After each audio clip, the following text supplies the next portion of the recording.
तोहरा शादी के कवनो सगुन भेज दी, तोहरा शादी के कवनो सगुन भेज दी।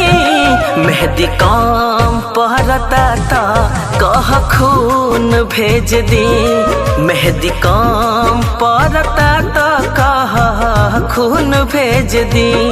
तोहरा शादी के कवनो सगुन भेज दी, तोहरा शादी के कवनो सगुन भेज दी।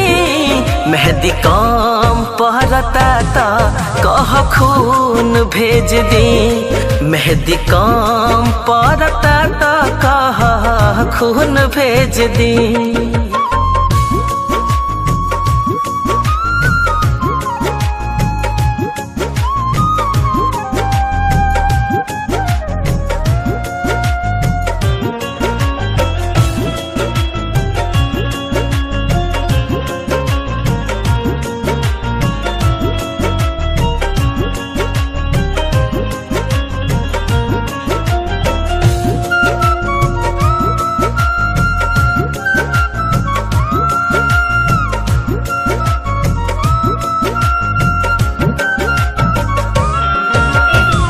बोला आखिर काहे ना तू वादा निभैलू, काहे खातिर झूठा हूँ के किरिया तू खैलू। दिल का दर्द छुपाना कितना मुश्किल है, गम में मुस्कुराना कितना मुश्किल है। अरे दिल का दर्द छुपाना कितना मुश्किल है, गम में मुस्कुराना कितना मुश्किल है।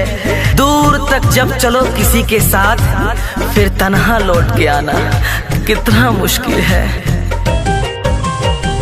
बोला आखिर काहे ना तू वादा निभैलू, काहे खातिर झूठा हूँ के किरिया तू खैलू। दिल के जख्म पदारे खातिर नून भेज दी, दिल के जख्म पदारे खातिर नून भेज दी। मेहंदी काम पहरता था कह खून भेज दी, मेहंदी काम पहरता था कह खून भेज दी।